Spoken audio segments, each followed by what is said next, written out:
I don't know if we quoted in the last program Benedict XVI's denial of the papal primacy. Maybe just close it off with that. We did cover, I know, that he says that Protestants don't have to believe in the papal primacy. But I think, in case we didn't mention it, it's important to point out Vatican I defines as a dogma that a pope has supreme jurisdiction over the universal church. That's a dogma at Vatican I. And that is rejected by the Orthodox, quote, schismatics, who hold that, he's the first among equals. He doesn't have supreme jurisdiction. And in his book, Principles of Catholic Theology, Ratzinger says on page 198 to 199, he goes, in other words, Rome must not require more from the East, meaning the Orthodox, with respect to the doctrine of the primacy than it had been formulated and was lived in the first millennium.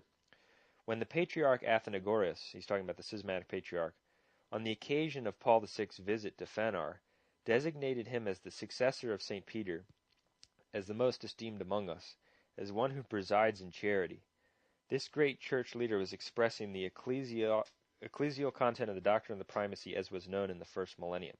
Rome need not ask for more. So in other words, Rome doesn't have to ask the schismatic patriarch to accept the primacy of supreme jurisdiction. All it has to ask him to acknowledge is that the Pope is the successor of St. Peter, the most esteemed among us. Well, many Orthodox schismatics say that a Pope, a Bishop of Rome, is the successor of Peter. He's the first among equals, but they say he doesn't have supreme jurisdiction. Ratzinger's saying it's fine that they don't say he doesn't have supreme jurisdiction. But the quote I really wanted to mention was this one on page 216 to 217, where Ratzinger says, Benedict XVI, Patriarch Athenagoras, the schismatic patriarch, spoke even more strongly when he greeted Paul VI in Phanar. He said, the Bishop of Rome is among us, the first among us in honor. This is what many Orthodox say. He who presides in love. And Ratzinger comments, it is clear that in saying this, the patriarch, the schismatic patriarch, did not abandon the claims of the Eastern churches or acknowledge the primacy of the West. Rather, he stated plainly what the East understood as the order, the rank, and title of the equal bishops in the Church. And it would be worth our while to consider whether this archaic confession, which has nothing to do with the primacy of jurisdiction but confesses a primacy of honor and love, might not be recognized as a formula that adequately reflects the position that Rome occupies in the Church.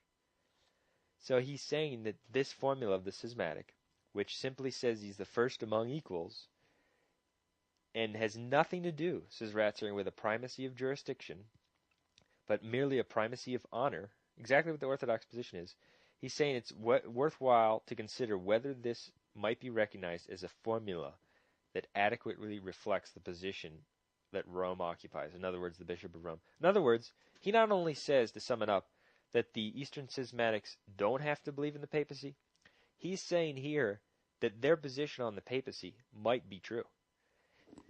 And that, of course, is directly anathematized by Vatican I. I'll show you some extraordinary pictures which came to us from the Vatican on what was, of course, an extraordinary day.